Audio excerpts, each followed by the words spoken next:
What's going on, everybody? ODC here, and I'm back with another action figure review. Today's review, we're going to take a look at the G.I. Joe Classified Series Leatherneck. This is a figure I was actually really looking forward to. A lot of people kind of been brushing this guy off to the side, saying, oh, he's just an army guy, whatever. But I always liked the design for Leatherneck. I thought he looked pretty cool. Yeah, I was pretty excited for this. I thought it looked pretty close to the 50th anniversary offering and the retro vintage figure. So I think they did a pretty good job with this. I do actually have the vintage figure for Leatherneck. Now, I don't know, it's somewhere in storage, but I do actually have it. So if I do actually find it, I will post photos of it with him and the 50th anniversary one in this video for you. So anyway, getting to the figure at hand here, this is him fully geared out. This is everything that he comes with. There's nothing missing off his person. This is everything. I think like I said, I think the visual aesthetic works. I think it fits. I think they did a pretty okay job with the camo. It could still be better, but I think they did. This is one of the better ones. This is definitely a step up from some of the earlier days where they tried camo and it was like blending in with the rest of the pants, and I don't know. It just did. It never really took off that well.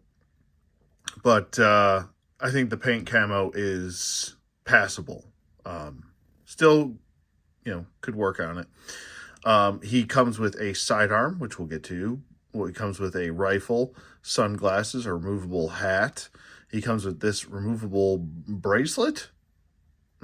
Okay. You can remove the hand and take this watch off. It is a separate plastic piece, so I guess if you want to count that as an accessory, you could. But he also comes with a knife, a backpack, and I think that's pretty much it. That's a pretty solid amount of accessories, I think. And I gotta say that the overall aesthetic, like I said, and detail on the figure, paint detail, sculpt, I think is pretty damn solid. And a lot of people that I have seen have complained about his height. Now, Leatherneck is not necessarily the tallest guy in G.I. Joe, and he's not necessarily the shortest guy. And just to give you a really quick comparison, here's a Marvel Legend. Those usually run pretty tall. Those are like 6.5 inches to 6 3/4, depending on the character and such. But there is that, and then I will bring in here's a Black Series figure for you. So he's, like I said, he's not necessarily like super short or anything. I mean, this is Rex and he's got his helmet on. If I take the helmet off, which I can. So there's Rex without the helmet. And just to give a quick comparison, there you go with 3 different lines. He's in the middle there. Here he is with Tiger Force Outback, and I gotta say he's around the same height as Outback. Yeah, he's around the same height. I mean, I guess if you could make an argument for it, I don't think it's like the biggest thing in the world, the biggest deal in the world, but maybe he could be around here, maybe Sergeant Slaughter sized. I know in the 50th anniversary, he definitely was on that, I believe, the rock body. So there is that to point out. He was a little bit on the taller side in the 50th anniversary offering, but, I really don't think it's a deal breaker here. I'm kind of getting comparisons out of the way early and often. There he is with Duke. Make sure he's standing upright. And he is around the same height as well as Duke. So, I mean, I guess you could make an argument that he could be a little bit taller. Like I said, maybe around here he should be.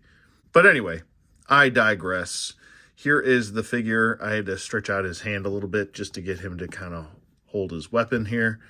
I'll remove all the accessories and we'll take a closer look at those. We'll start off with the rifle here with the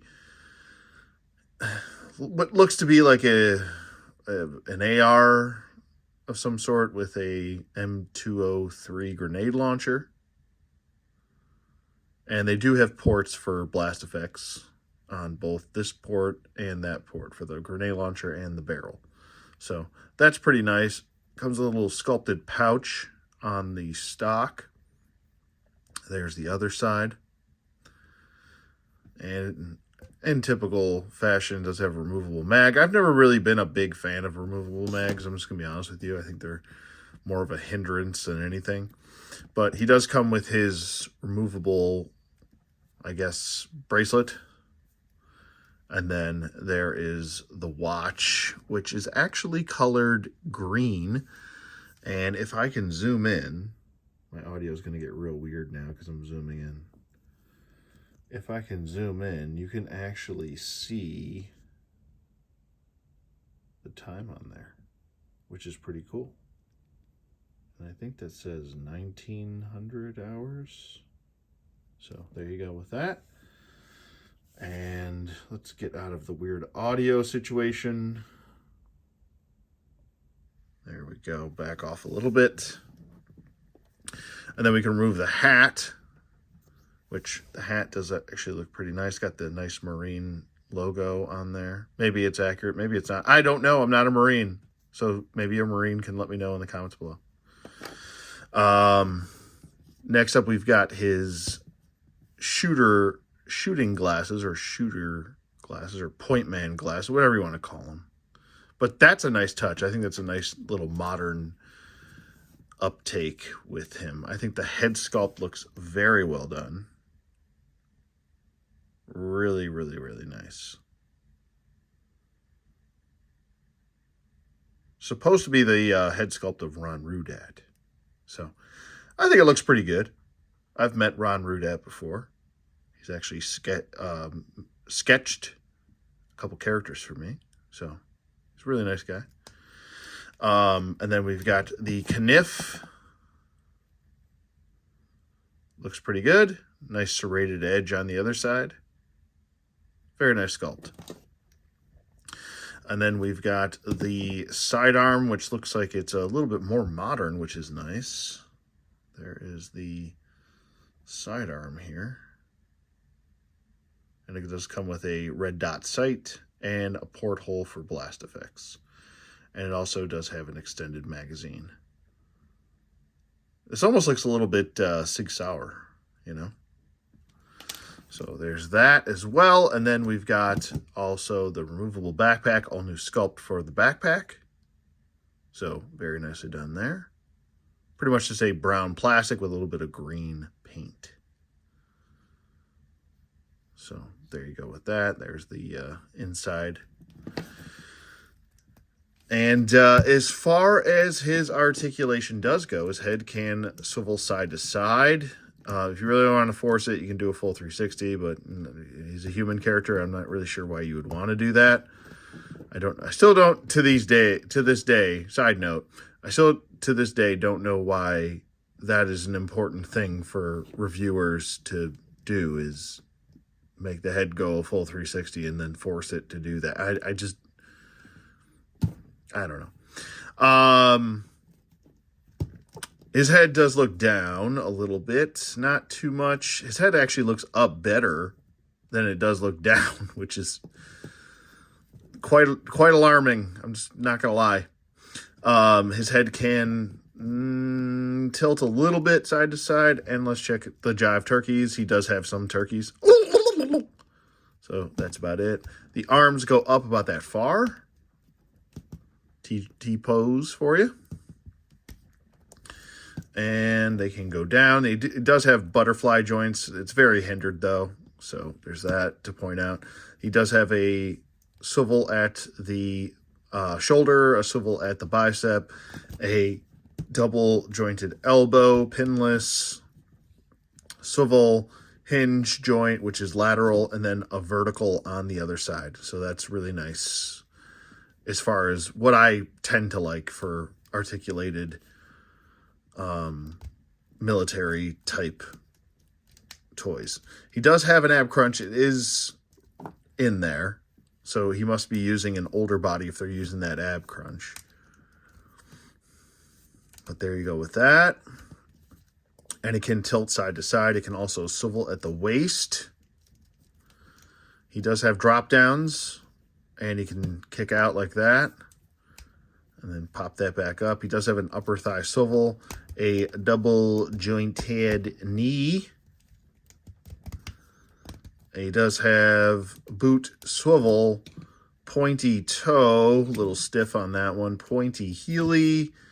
And he does have ankle pivot, 2 peg holes at the bottom of his feet, and a partridge in a pear tree. Let's just go into some detail. I just kind of want to pull my camera up a little bit further so we have really good lighting for this. And just taking a look at all the sculpted detail. We've got 2 grenades right here. We've got the knife sheath on his chest. We've got 2 pouches right here. We've got a stock guard or stock padding so he can shoulder that rifle where he's supposed to. We do have his rank insignia on this side. And then we have a logo on that side. Somebody let me know in the comments below what in the world that means. I would love to know. Painted detail for the watch, I already showed that. But he also does have a new belt, which is really cool. And that belt actually is part of the drop-down leg holster, kind of, you know, acts as one. And then he's got some, like, wiring kind of going around. Maybe that's for his comms unit. I don't know. There's also a sculpted radio, which is non-removable on his leg. And there is the drop-down. There's the back of the tack vest. Some nice padding there. And then here is the back of the figure itself. Got some pouches sculpted down here by the legs.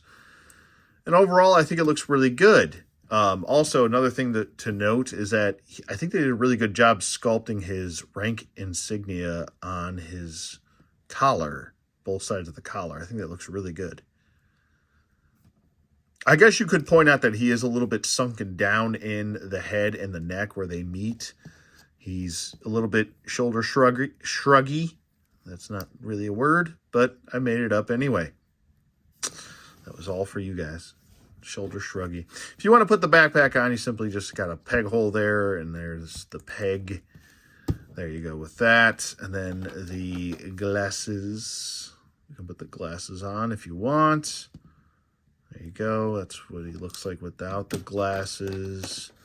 And the hat on. If you're going for that more retro aesthetic, you can go with that if you wanted to. But I actually like the new glasses, and they do sit on the head rather snug, which is nice. So it's not like some of the other glasses like Buzzer, which kept falling off all the time. I think that looks really good. Nice snug fit. Looks really good. Makes sense. He can hold the pistol in his hand. And that's pretty much either hand. They both have trigger fingers. So if you need him to shoot chitty chitty bang bang somebody, you could do that. But that looks really nice there.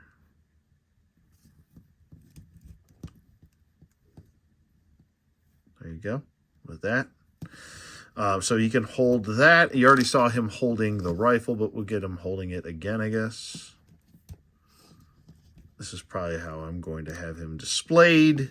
I'm going to be honest with you. Not exactly like this, but with the rifle. Other than that, I mean, that's pretty much it. I mean, you can holster the pistol as you saw in the beginning of the review. It's a nice snug fit. Nothing really falls off of him. Not even the glasses. So that's pretty nice. I think they did a really good job. I think he's a good, solid figure. People definitely are not wetting their pants over this guy or anything like that. We probably should put his knife in his sheath, huh? Maybe. Just saying. But even that doesn't fall out either. Here's the shake test for the knife. And I think this looks really good. I mean, there's, like I said, he's not crazy. There's not an insane design or anything like that. The bracelet here, maybe somebody can let me know the reference for that.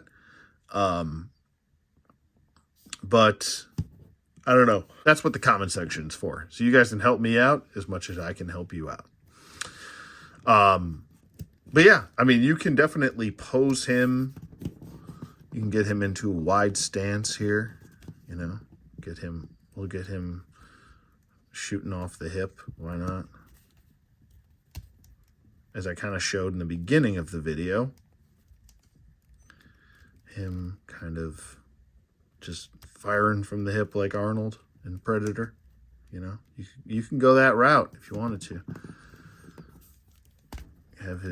Get his knees bent here. And you can get him into a nice wide stance. Nice crouching wide stance. That looks pretty good. Nothing crazy. It's pretty basic as far as a stance goes. You know.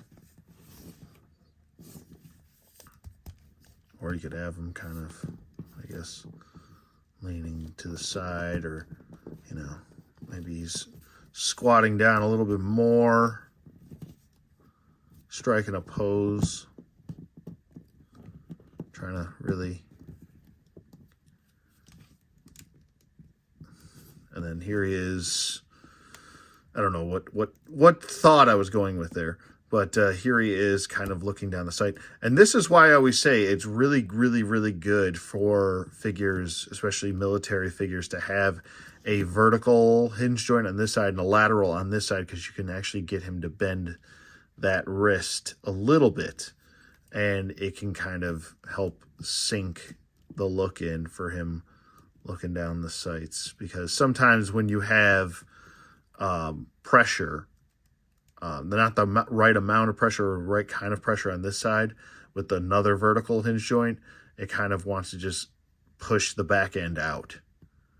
But I mean, that's not too bad there. It's a little egregious, him not really getting it in there. But I mean, you can work with it. Like I said, I'm really not spending too much time here. There we go. That's a lot better.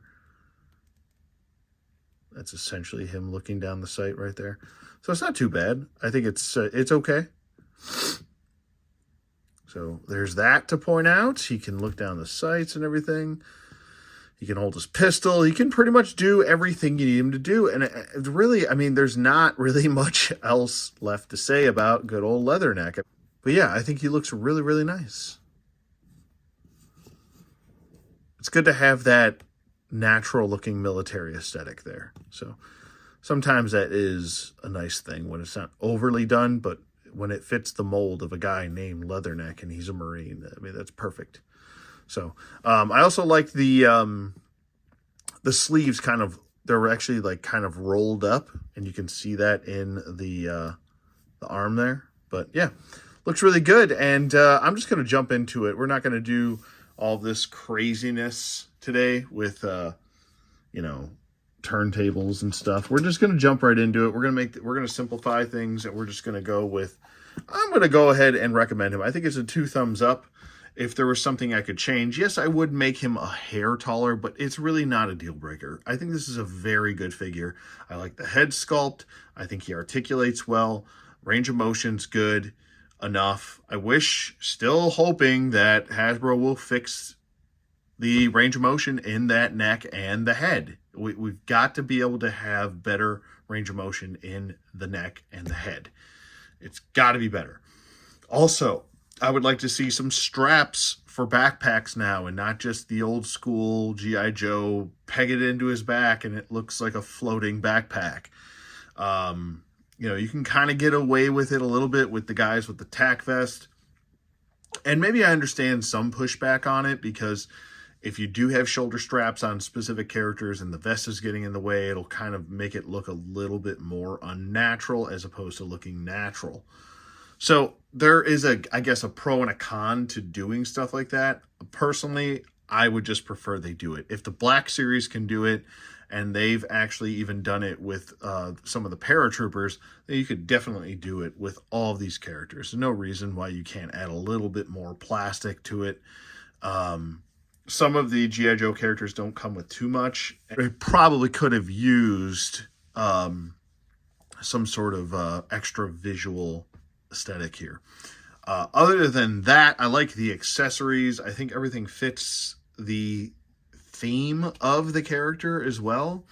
And it's going to be really nice to add him to the shelf with the rest of the Joes. The Joes, for me, are always the highlight.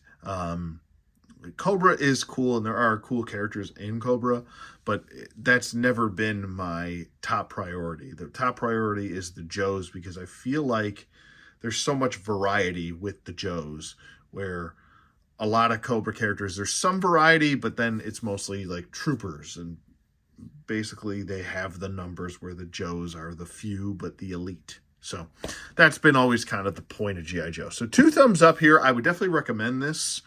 And let me know what you guys think in the comments below. Don't forget, I do have channel memberships. So please do, if you want to become a channel member, become a Jive Turkey. I offering things like badges, emojis, specific member content, and also members only giveaways. You don't have to pay for shipping or anything like that. It's just a giveaway. It's for me to say thank you to my members, and I do them sometimes randomly as well, not just thematically, but randomly. So with that being said, memberships are down below in the description box below if you do want to sign up. If not, and you don't want to do that, you can just simply subscribe. That helps the channel grow tremendously, and it does help by also liking the video.